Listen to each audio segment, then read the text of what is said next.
And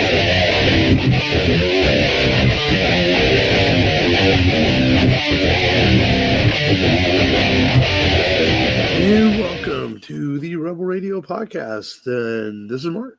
This is Matt. This is Long. All right, full crew in the house. We took a week off to recharge our batteries and just scheduling conflicts and such. But that's the way it be sometimes. And Thanks, Matt. Gave maybe you a couple weeks to get caught up on episodes and go to rebelradiopodcast.com to link to all those apps and places to listen to the show if you need to go back and listen to Hook or what else do we do lately? I'm trying to recall. Star Trek First Contact. There's been a few movies that we've kicked off the new year with in the last couple months. So some good ones on there and good ones coming up, man. We're going to got this week and the next week, and then we're going to go into April and we're going to do another month of movies that none of us have seen again. So by next week, maybe we'll have that list finalized. We'll reveal what they are. So that should be fun to do again, like we did last year. As long as there's nothing like Kelly's Heroes or whatever it was. So it was boring as fuck. Let's not do something like that again. Yeah. Dang, dude, no love for a classic. Dude, that movie was hard to watch. I enjoyed Thief. Well, it's like you're like acting like you're blaming me for picking. I'm blaming you fucking totally. Listen, we did not know what we were expecting, so these are movies that we have not seen. No, so. I know. And it happens. They all can't be bangers, man. So this is true. But I forgive you, so it's okay. No, you forgive yourself. It's not like you made me watch Austin Powers: The Last Action Hero.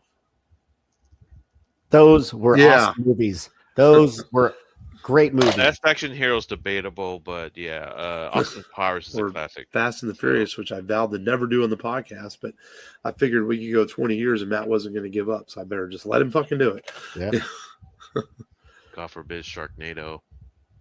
Yeah, I don't think we'd stoop to that level.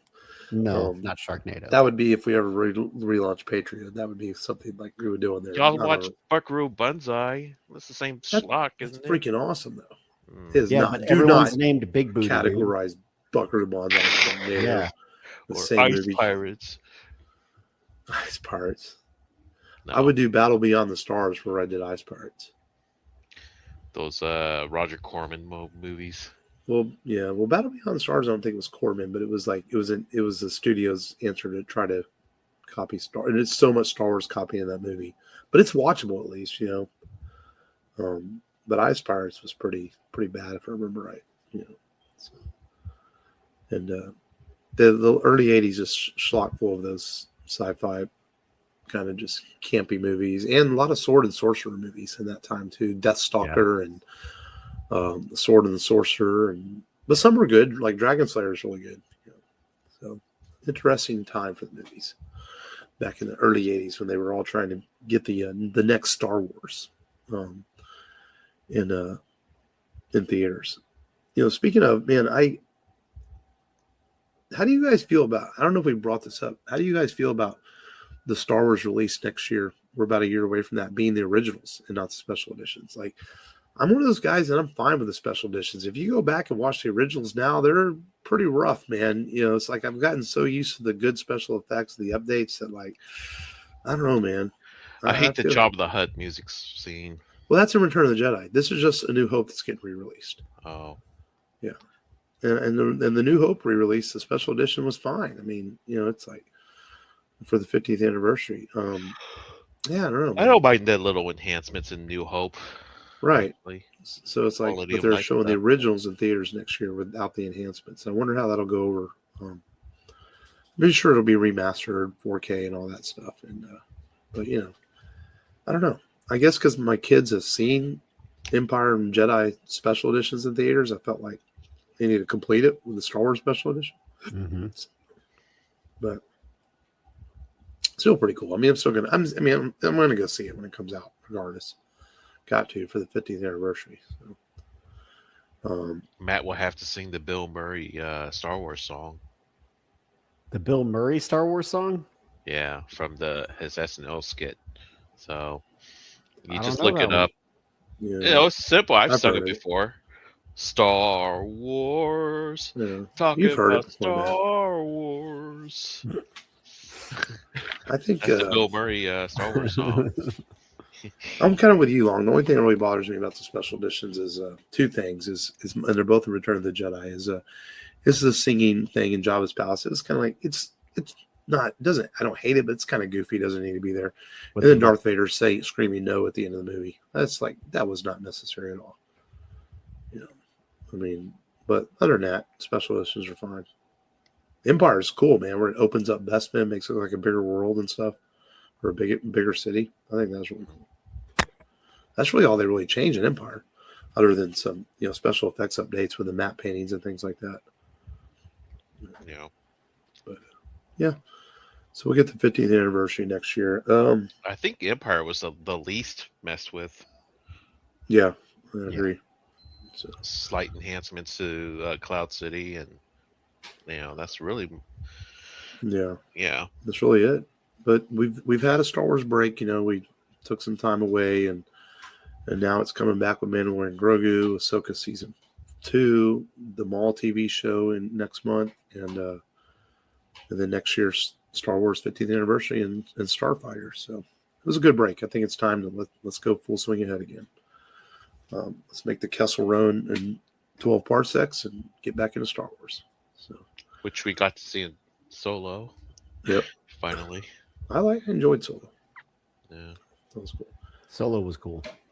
And there's a lot of suggested rumor that Filoni might be giving us the Solo sequel we did not get in the Maul TV show. We might see where it was left off, where he talks to Kira and all that. So I can see him doing that. That Filoni is sneaky like that. So we'll see what happens with Maul TV show. So we got a full trailer for the Super Mario Galaxy movie this week. Looks like a lot of fun. Looks like a lot of different games all combined into one. April 1st, I think it comes out a couple weeks from now. So yes, Long, I give you permission to be a grown-up and go see it in theaters. Okay. With the kids. No. You want to, man. Oh, no. Yeah. I don't know, man. I may have to wait a week after it comes out because that's Easter weekend. So I don't know. Hopefully I can squeeze it in that weekend it comes out. I passed on the first Mario movie, and which is fine. I mean, but actually the Toy Story sequel is the harder one to miss, because I've never missed a Toy Story movie in theaters. Right. It's kind of up there with Star Wars. It's like, okay, I've never missed a Star Wars movie in theaters, when they release. So, go see it, man, when Toy Story comes out. Yeah. It's okay, bro, as the kids say. I don't think we talked about this because it's been a couple weeks. We got our first look at Lanterns on HBO Max. Okay. Internet was up in arms about it because there's no Green Lanterns in the trailer. In fact, very little other than Hal Jordan and Jon Stewart talking to each other through most of the trailer. I did like the gritty look of it and the real world aspect of it, but I agree, man. If you're going to do a Green Lantern show, where's your Green Lanterns at? What did that sell to audiences, that didn't understand what was going on because there's no superpowers in it, like we understand it because we're fans of comic books and stuff. But if you're a HBO Max television show and a general HBO fan is watching this, they're like, what is this? Yeah. Does Gen Z know what a lantern is? Right. And I did feel like the trailer was missing. That's a fair question. Yeah. And I think there are fair criticisms as how they sold that show to general audiences, not comic fan audiences. Yeah. I think it's coming pretty soon, huh? Like in May? Yeah, I think it's in May. So we'll see how it turns out. I mean, with James Gunn behind it producing all this stuff, I'm sure it'll be fine until we figure out what's going on with the DC's or the Warner Brothers sale and everything. And hopefully it doesn't impact that any. Trying to see what else did we miss in news this week. Oh, I texted you guys the trailer for Disclosure Day, the new sci-fi alien thriller from Spielberg. And man, there's every now and then these movies, it's Spielberg obviously, so it should be great. But I like really intrigued by this. Spielberg, man, is a master when it comes to alien films. He always has been. And I like your text long about E.T.'s Revenge. I thought that was funny. But I really want to know what the twist is in this, because like you can just tell this has twists written all over it. Like, who are these aliens? What are they? What are they doing here? And the shot of the ship coming out of the clouds at the end was pretty cool, and gave me an X-Files / Close Encounters kind of vibe. Reminds me of Independence Day. A little bit, yeah. Yeah, the way the giant saucers came out of the clouds. And I'm just really like, I don't know. It's a very intriguing summer film. I mean, we've got our Supergirls and our Star Wars and everything else, but this one kind of stands out of maybe being something different amongst all the comic book movies that are coming this year, and that could be a good thing. So we'll see what happens with it. Yeah, man. Any other news that we missed? There's got to be something we missed over the last couple of weeks. I guess how do you, Elijah, fucking guy who played Frodo. Elijah Wood. Yeah, he gave an interview and basically said, I'm not allowed to say whether I'm in the hunt for Gollum, which basically means you're in the hunt for Gollum, dude. Because he's like, I don't want anybody else to play Frodo. I want to be dead before someone else plays Frodo. And then they asked him, are you in the hunt for Gollum? Oh, well, I can't answer that. Okay, you're in the movie, dude. Yeah. It's like, let's say I'm in the movie without saying I'm in the movie. So the Hunt for Gollum is a prequel? I have no idea. I have no idea, man. Yeah, my love for Lord of the Rings kind of stopped at the Desolation of Smog. Okay, but that's fair. That movie. But the finale's pretty good. I still love the original trilogy. Did you ever finish it and watch the Battle for Five Armies? Five Armies? I didn't like the second movie so much. Okay, finish it. The Battle of Five Armies is pretty solid. A lot of great battles. I did finish the second movie, but yeah. But finish the third one, man. It's Peter Jackson with all the big battles and stuff that you got from the Lord of the Rings films. So I'm with you. I thought Desolation Smog was a little bit like, okay, is this thing over yet? You could have told this same story in 2 hours instead of 3, but then Battle of Five Armies makes up for some of it. Okay. My favorite rant, my personal rant about the second movie. You remember that scene where the dwarves are having trouble getting into the mountain? Right. And then they all walked away with their head hanging down, and Bilbo stayed behind, and he figured out the puzzle. Right. A dwarven puzzle that the other dwarves can't fix. That's one thing. It's like the logically does not make sense, but whatever, right? And so the dwarves came back, and he's like, oh, "You solved it!" And then instead of just walking through the door like normal, they have to do a heroic pose for a freaking 2 minutes of the camera hanging onto them and the sunlight beaming down on them, and they're like looking at the camera all happy and proud. And I'm like, guys, fucking get into the cave. That's great and all, but heroic pose over, walk. It's drama, bro.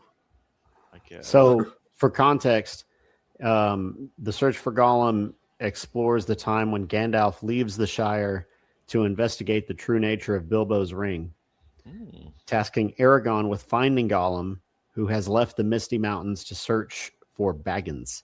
The movie fills in the gap where Gollum is caught, questioned, and ultimately escapes, as mentioned in the Council of Elrond. So we're going to get Viggo Mortensen out of retirement to play Aragorn? That would be cool. It'd be funny. I can't imagine someone else playing Aragorn. So they're going to DH Elijah Wood. That's what I'm wondering, because Viggo's got to be hitting 60 by now. He's basically... Yeah. He's never officially retired, but in interviews, he's basically said he's kind of retired from acting because he never wanted to be a star. He just wanted to do a few movies, and they'll be curious if they get him to come back. And hey, if they can do the de-aging tech like they did in Dial of Destiny, then hey, it'll work because that's still some of the best I've seen. I mean, that was really fantastic. So we'll see. Yeah, man, I think that's all I got for news. So we had a couple weeks off, man. Let's get into some things we watched or maybe played over the last couple weeks. Imagine we had some time. I know I didn't watch as much as I like. I haven't started in a while, so I guess I'll start. I did watch the first episode of season 2 of One Piece. because I mean, it just came out a couple days ago, so I haven't had time to watch more than one. But as far as live action adaptations go, the creator of One Piece oversees this, and it's a lot of fun, man. It's campy and silly, but it really is. It's hard to not watch. It's just like it's ridiculously fun. If you can't enjoy it, then there's something wrong with you, because it really is just a good time watching a TV show with some great fun characters and really good special effects for it. I mean, Netflix puts a lot of money into this, and apparently, after 2 seasons, they've covered 13.1% of the major arcs already, because apparently they have like a 6-year plan on Netflix to try to tell a complete story since the anime is still going. So we'll see if they get that far. And because Odo, One Piece Lego set's pretty good. Odo has thrown hints that One Piece is finally going to end, and that's why that they have a plan for the live action series to have a conclusion in a few years as well. So, because I mean, interesting. I mean, it's been going 20 years. It's got to end at some point. Yeah. And he has talked before that, especially since Akira from Dragon Ball passed away, that he does not want the same fate to happen where, because now Dragon Ball has been kind of in limbo, even though it is finally making a comeback with a new series. Yeah. And Odo has talked about that. He doesn't want it to have the same fate. That he wants to have his story done before, if he was to go on to his reward, So Well, I admire that. I thought the Dragon Ball manga was complete. Well, that's it. And their anime is finally continuing at the rest of the manga. So, Yeah. Yeah. But yeah, I remember like there was a famous artist, manga artist, who did the manga for what was it called? Berserk, right? uh-huh. And this was like one of the most influential dark fantasies in manga. And he died before he could finish the final volume, and he left like notes and stuff for his best friend to complete the manga series for him. Right. So yeah. Akira, how do you say his last name? Akira Toriyama. Toriyama. He left some notes too, so the manga could be finished.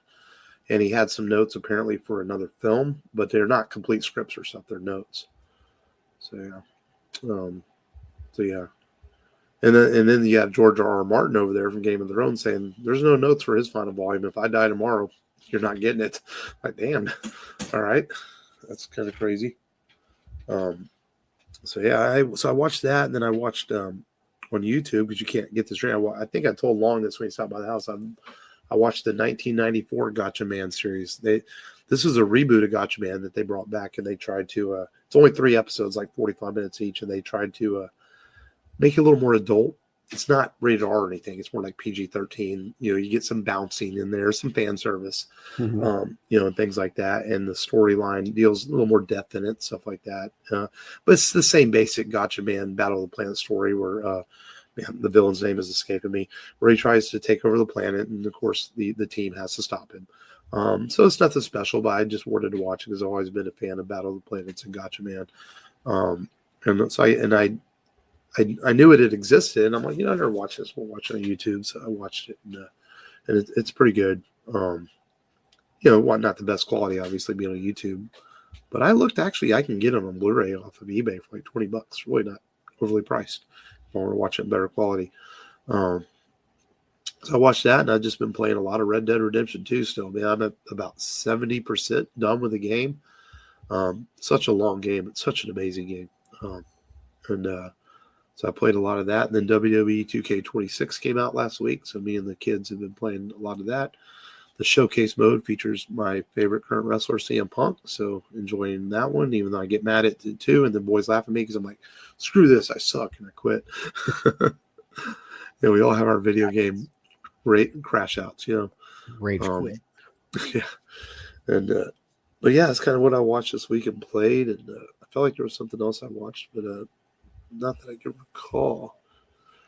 Oh, yeah. Other than the movie we watched, we're going to talk about here soon. Well, I'll go next. I resubbed with Apple TV to watch Monarch: The Legacy of Monsters, and the scenes with the monsters are great. the human stuff is trash, soap opera-y, and very. It felt like, I don't know, very agenda driven, because I guess now all the human characters are cheating on each other now, or they're have a you know I've heard it's kind of sloppily written this season. yeah. And then is it true they dropped the future and present storyline they were doing last year? They're still bouncing Oh, around it. okay, still Yeah, bouncing. but yeah, it's annoying. The characters are written dumb, stupid decisions, and I don't know. I'm surprised Kurt Russell returned to such terrible writing. You know. Yeah. But yeah, it's a slog to get through. Hmm. I'm just skipping it to the monster scenes. I'm like, this is ugh. Anyways, then yeah, especially coming after Godzilla -1, as far as well written human characters, Right. and the fun entertainment from the Godzilla and Kong movies. I'm Right. like, okay, this is trying to be serious. I don't mind trying to be serious, but I Right. mean, come on. It's like there are ways to written human characters without involving like jilted romance or whatever. So No. it's stupid. Anyways, and then after that, highlight, I paid full price for an early access game called Slay the Spire 2, and that is a fun game. Um, and I supported the first game 5 years ago, I'd say. On the first game, it's a card-based, turn-based game. You get random cards to attack your enemies. Now it has co-op, which is kind of fun. And but yeah, it's so successful. It's already sold 3 million copies since last week, Wow. and 500,000 players concurrently still. But yeah, it's a great game. Well animated 2D sprites and stuff. But that's my week. And, not before Matt goes, I guess I did forget about this in the news. We're gonna. I don't know when CineCon is. I guess it's pretty soon. April. And they're April, and they're gonna debut the first footage for -0 at CineCon. Ooh. Nice. That's been the rumor. And then Hope there's a trailer. nothing about Supernova. Supernova is what, a year away? Yeah. Yeah, next year. So, but Yeah, I did see that. Yeah, they've already wrapped principal shooting last December. So yeah, they're spending a pretty good year and a half on post production, Right. which is a good sign. So Yeah.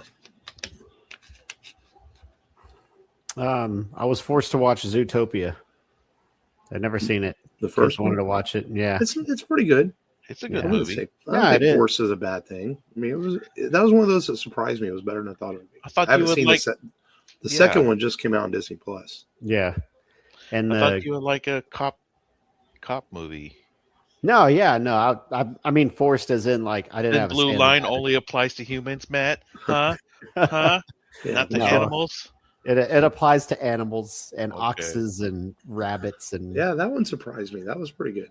It is a good show, yeah. and I was like, that sounds like Chris Pine. And I was like, I think that's Chris Pine. And I never looked to see who the actual voice actors were. It was Jason Bateman.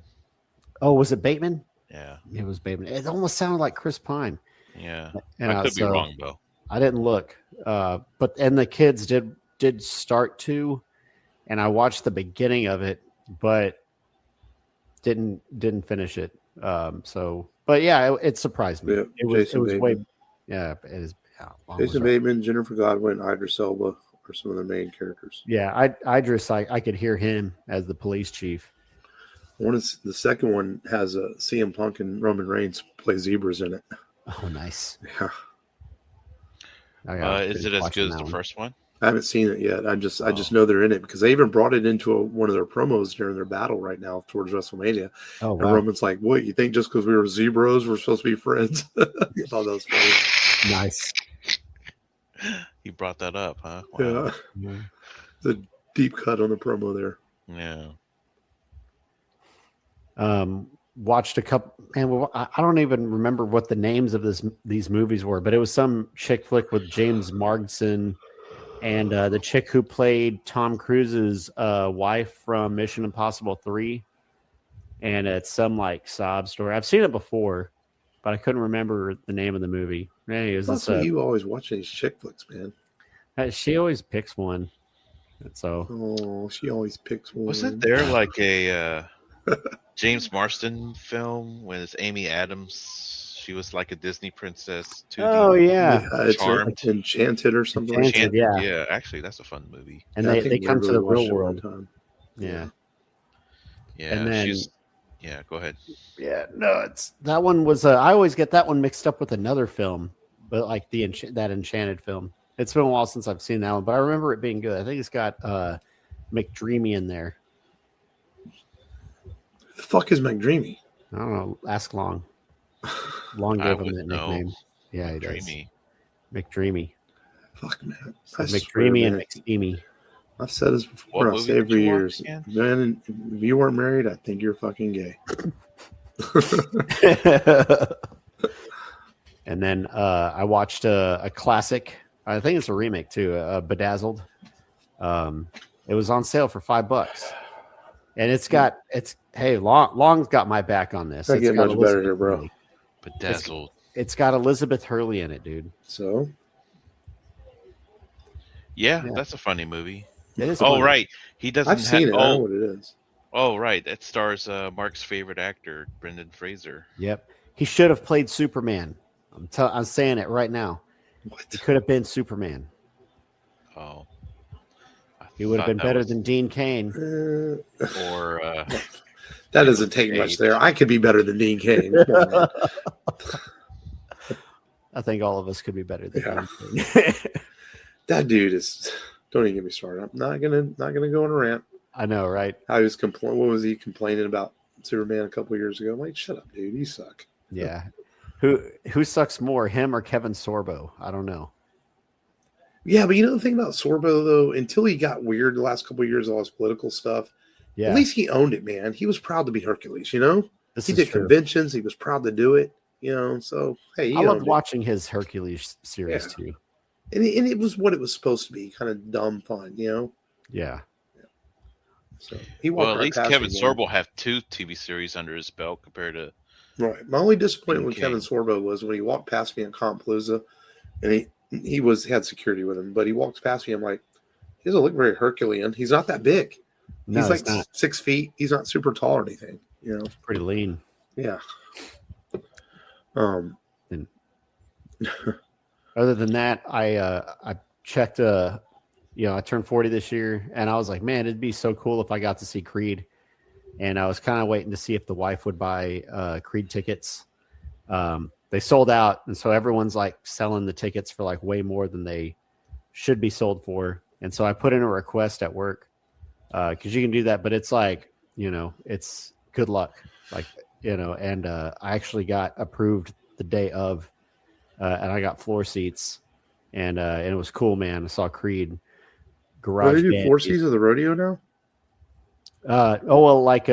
Section 109, like right there. Like, that's insane. Yeah, you can see Yeah, I know they have like the opening show that's a full concert or whatever, but I didn't think they did.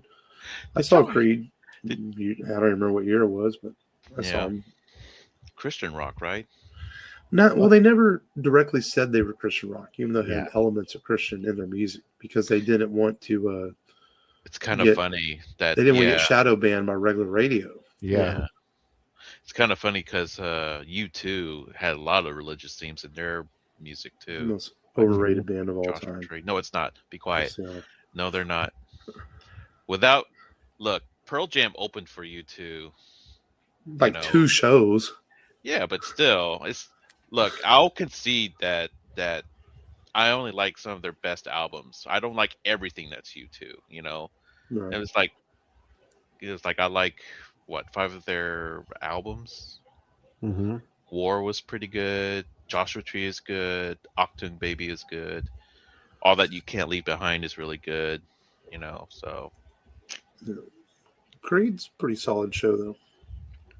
I was surprised. Actually, it's funny, Matt, because when I saw them for free also years ago. Oh, nice. And I saw them at the Woodlands Pavilion. Someone had given me tickets, and I went, and I knew who they were. I had their first couple albums, and I wouldn't say I'm a fan, but I was like, whatever. I dug them, and they surprised me. I remember when I saw them, they put on a really good show. I was like, okay, these guys are pretty good live. Oh yeah, yeah. He's very Scott Stapp's a very spiritual guy.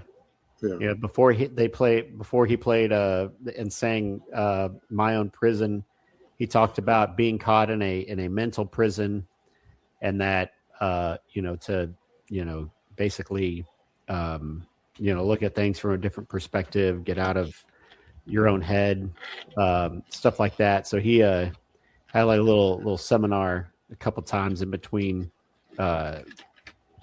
songs. But it's like, I didn't realize that his wife divorced him because he had substance abuse problems, and it ruined an 18-year marriage. And it almost ruined the band too. The band went away for a while because of it. Yeah, man. But he looked good, man. He's working out. Looks like it's funny because the Chronicle, which is our only paper in town, gave it a bad review. And so, man, I was on the Chronicle's Facebook page. My goodness, the fans were saying, were you even there at the show to the reviewer? They just totally trashed that review, saying like, we were there, it was a great show. And so the consensus was that overall 70,000 people were there, that it was a good show. Yeah. And the reviewer. So Matt, you went to the concert? That's what happened? How much were the tickets? So you said they were inflated, but did you get a good deal? Off there. No, I heard that he said that it was inflated, but he never said if he got a good deal from the tickets. Oh, well, he got them from Coke. Yeah, Coke gave them to me. Because I did look at nosebleeds like a week prior, and they were $120 for the nosebleeds. Would not have paid that for Creed. No, not especially at NRG. It's sitting way up there. Oh no. Yeah, I was like, man, I used to pay that for shoot seats, 10 years ago, and I was like, hell no. And I looked, and it's like they wanted like $250 for those seats in 109. And I was like, man, it's like, well, if I get them, I get them. If not, I can get a good, concert by just putting them on YouTube and putting my sound system on. And, I was very fortunate. Find a YouTube concert. Yeah. But yeah, man, that was fun. So definitely cool. I'll see if hopefully I get to see Linda Hamilton later this year. That would definitely be cool. But things to do before I turn 40. I turned 40. I didn't panic. Not panic. Yeah, I mean, it's like opportunistic. No, I was telling Mark that, when I turned 40, whatever, no midlife crisis. I turned 45, whatever, no midlife crisis. But when I was given permanent medication, that's when it finally set in. I was like, oh my gosh. It's like, I have to take medication now daily? What? I told my mom long about your plight, and she just shook her head saying, oh Lord, you aren't even that old. She was laughing at us. It's kind of funny. No, but I wanted to mention that in my what I did the week too. It's like, thank you, Mark, for hearing me out. I hung out at your place, watched SmackDown, talk about all this medical advice and stuff, which is good. And thank you, even though it may sound like that you're just talking to a brick wall, but I was taking it in and sorting it out in my own way. Hey, I don't take giving advice personally. People don't choose to take it, and that's on them. No. If they ask for it, I'll give it to them. Yeah. Yeah. But thanks, though, for hearing me out, and I appreciate your time. So you're going to be all right, Long. Thank you, Mark. I appreciate it. Appreciate it. They're going to amputate my foot, aren't they? Aren't they?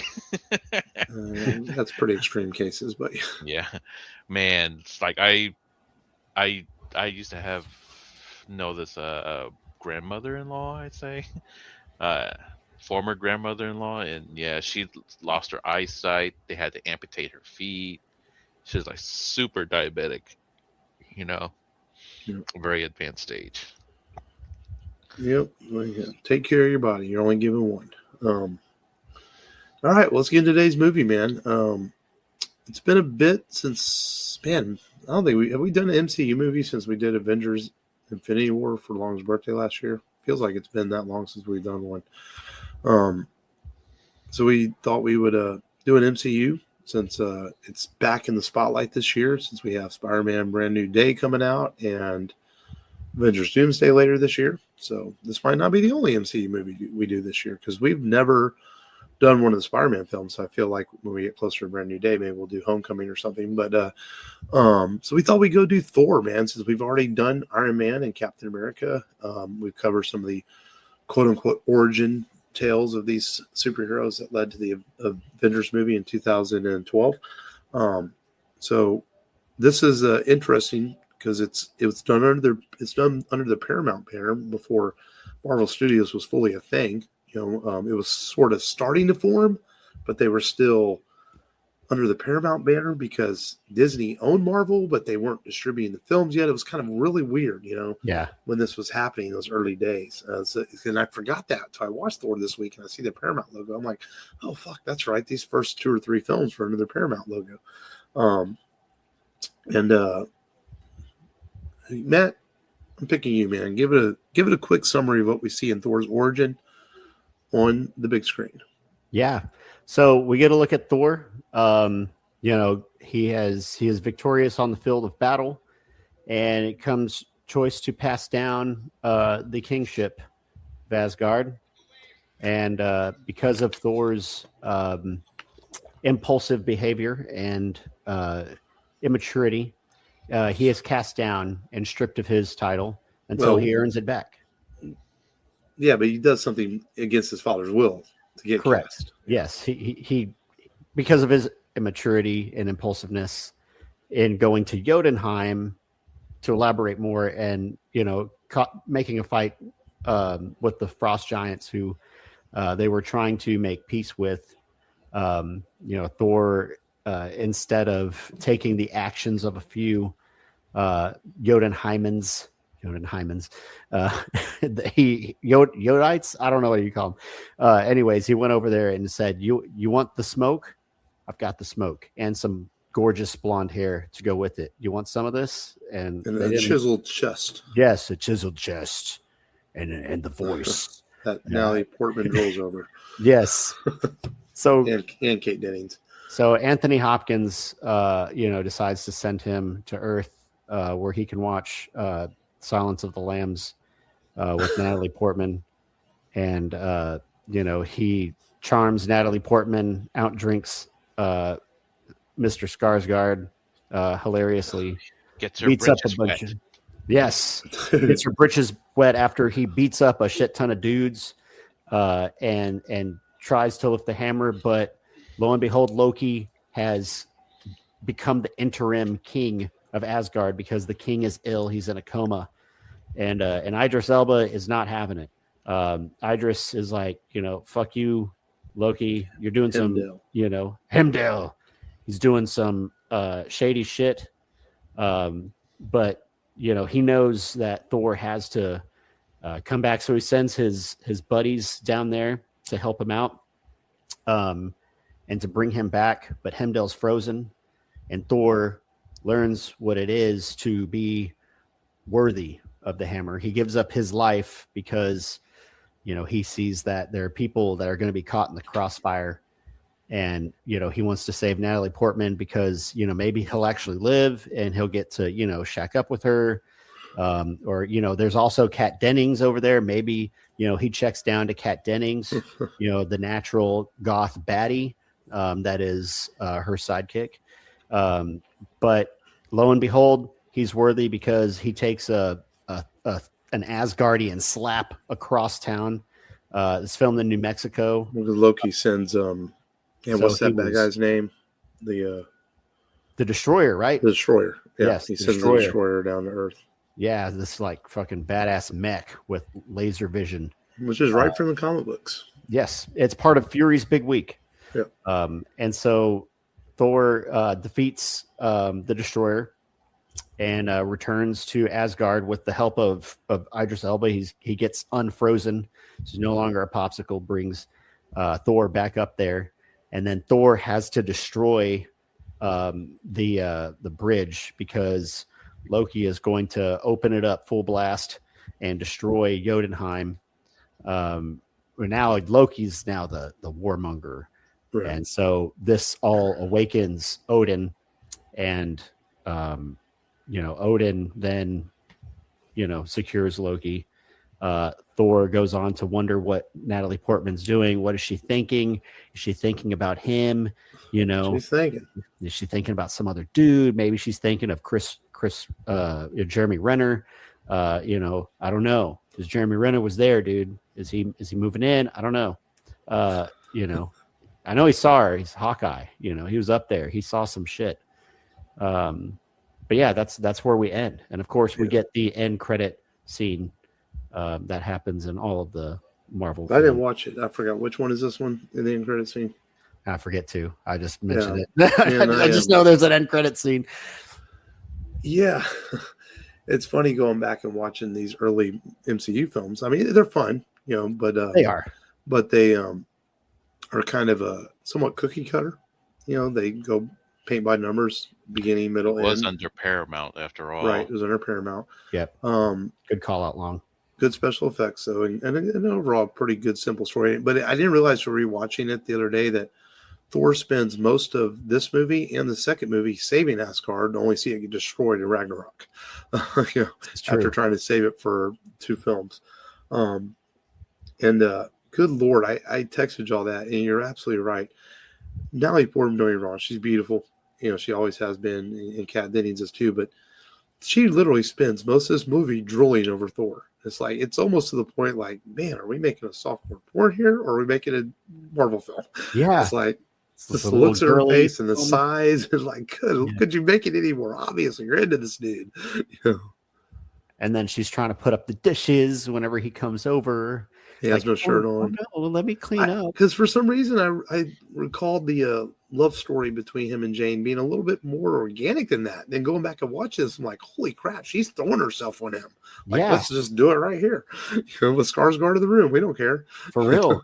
It's still more, I don't know, realistic than Padme and Anakin and clones. Don't you dare talk about the chosen one like that. I can. This is No, you America. Hey, This is America. He's George from Canada. Lucas should have Different brought someone rules. in to write the love story in Attack of the Clones. I've said that before. It's some This rough is true. writing in part 2. Yeah. Very So forced Long has a romance. point there. Yeah. But anyway, He does have a point, yes. that's my initial thoughts. I mean, we'll get more into Thor, but my initial thoughts is I've always enjoyed it. Most of the MCU origin films are pretty standard, and they still hold up well. We've had better MCU films since then. I still kind of, people are like, oh, Iron Man's one of the best. Is it though? We've had a lot better films since Iron Man, but it's still good.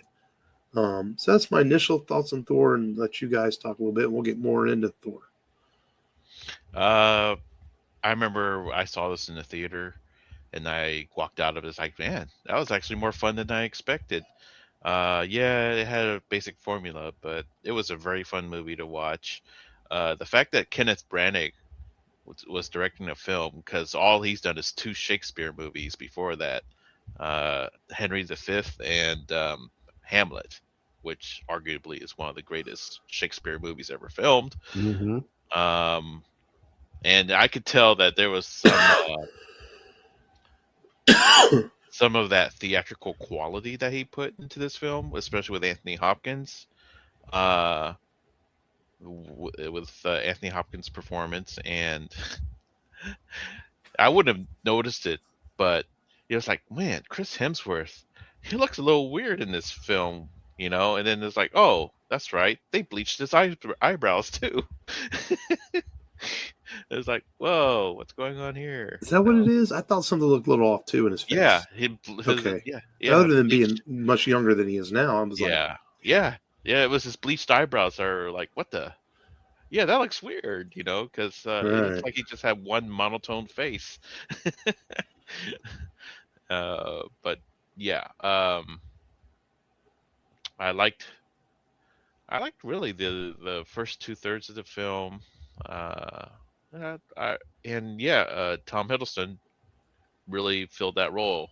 And I watched this old audition film of Hiddleston that's trying to be Thor, and it's like, oh, that's interesting, but it's kind of wrong because Hiddleston is not Thor. Right. Well, him Uh, and Chris's brother and Chris all tried out for the role. yeah, yeah, yeah. And I remember when the news came out that Hemsworth was playing Thor. It's like only really a year or two since Star Trek 2009 came out. Yeah. And it's I mean, and he still wasn't even known. no, You know, yeah, but yeah, I was like, huh, okay, that's an interesting cast. It's like, oh, that guy who played Kirk's dad. Oh, all right, yeah. It was between him and Liam Hemsworth, surprisingly. Yeah, and but yeah, I think Anthony Hopkins made a good Odin as well. Yeah. And Renee Russo's, she's there. And but overall, yeah, I would definitely score like a B plus.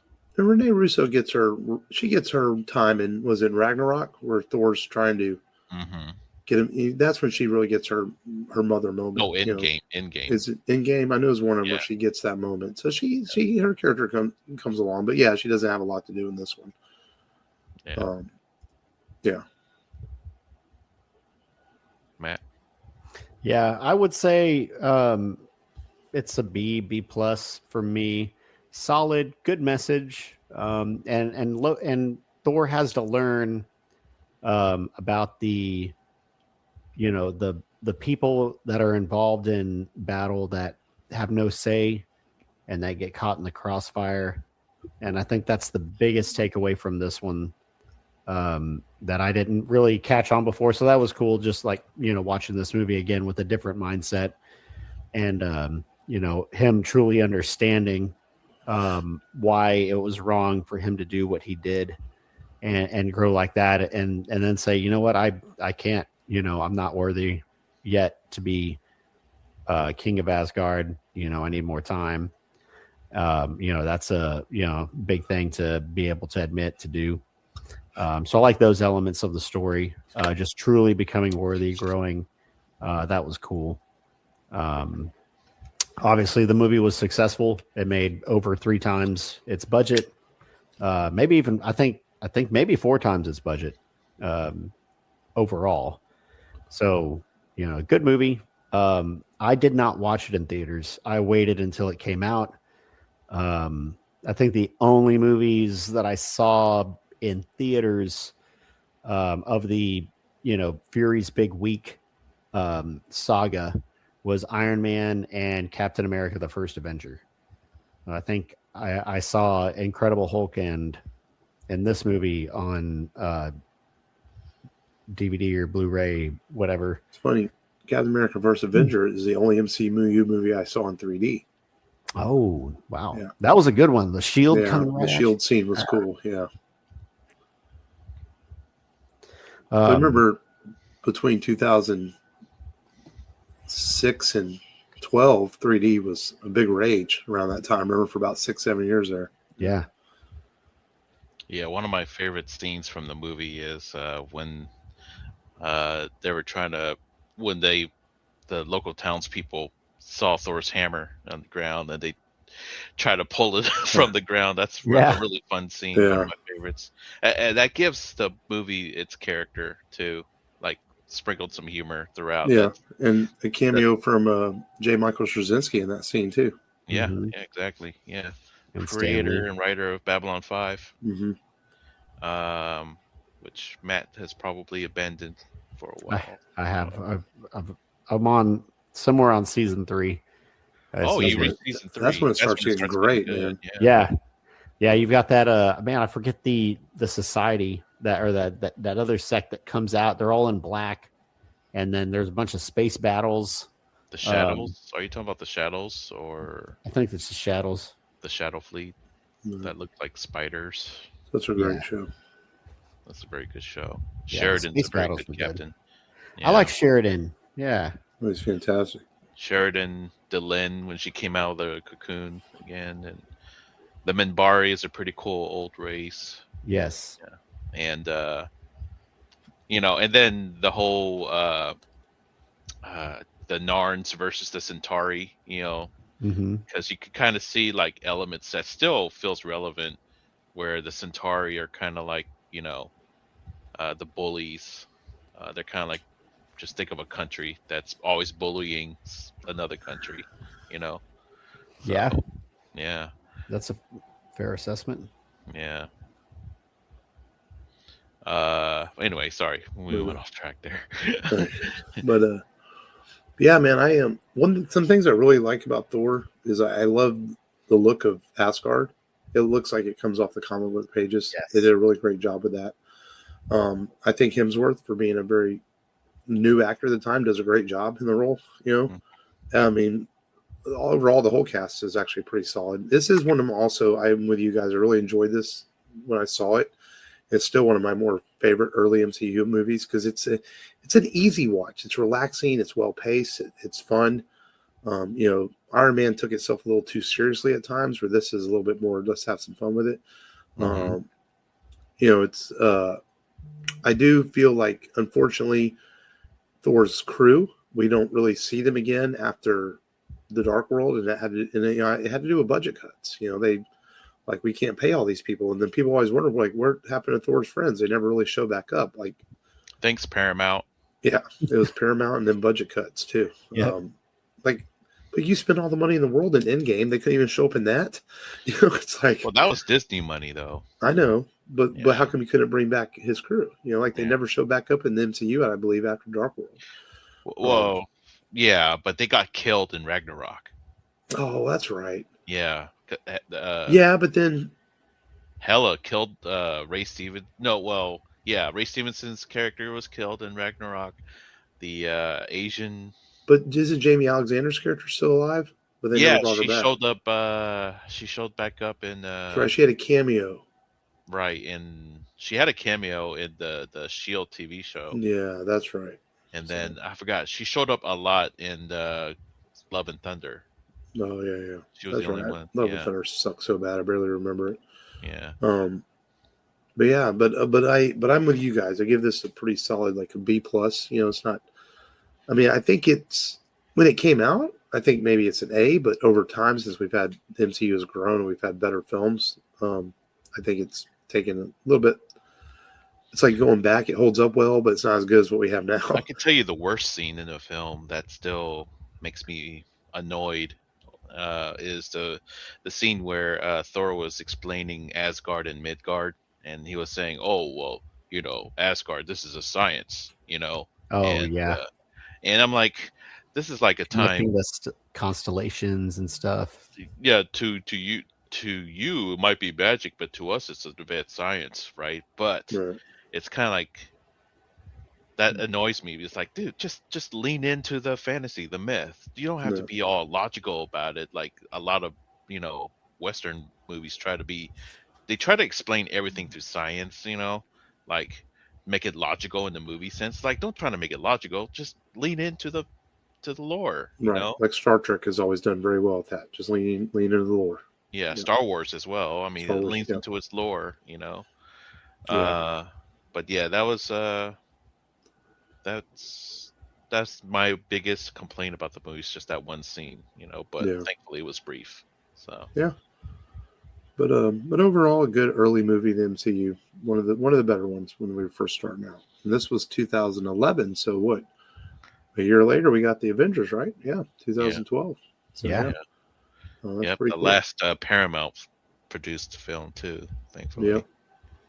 What was the first Marvel Studios logo movie? I thought the first Marvel Studios logo was the Avengers, right? I believe so. Yeah. Yeah. Want to say so. It feels like maybe there was something. Was there something between Thor and Avengers? There might have been. We're just not thinking of. We'd have to look. Captain America was the last one, I think. Yeah. Because Iron Man, Thor, and Captain America, the first Avenger, and then next year, I think Yeah. because there were two Marvel movies going out per year. Right. And Paramount had Iron Man 2, and Thor. Hulk. And Incredible. Incredible Hulk was Universal. No, it was Universal, Yeah. right? But it's still counted as canon with Right. Edward Norton. Yeah. Right. Yeah. So interesting. So, all right, cool, man. Next week, we got a couple movies before. I mentioned earlier in April we're going to do movies we haven't seen. We've got a couple movies before then, and we're going to go to a Christopher Nolan movie next week, which is his one of his. It's not his first film, but it's his first. This is his movie that put him on the map, that got him the job to direct Batman Begins later on, and that is his mystery thriller Memento, starring Guy Pearce and Joe Pantoliano, I think is how you say his name, for The Matrix, and a very interesting concept on the whodunit, and a movie that you honestly kind of have to watch twice to get it all. It's a pretty. I remember the first time I saw Memento, I was like, what did I just watch? I really liked it, but I'm not sure what happened. And then it's one of those when you watch it a second time, you kind of start picking up on things and you're like, okay, because it's definitely a interesting way to see a movie unfold. And if you've never seen Memento, it's available to watch on Prime Video right now. So, it's one of a very good film. So we will be discussing that next week on the show. Until then, the rebelradiopodcast.com for all your Rebel Radio needs. Thank you as always for listening. This is Mark. This is Matt. This is Long. Until next time, remember as always, just go there and do it. Do it.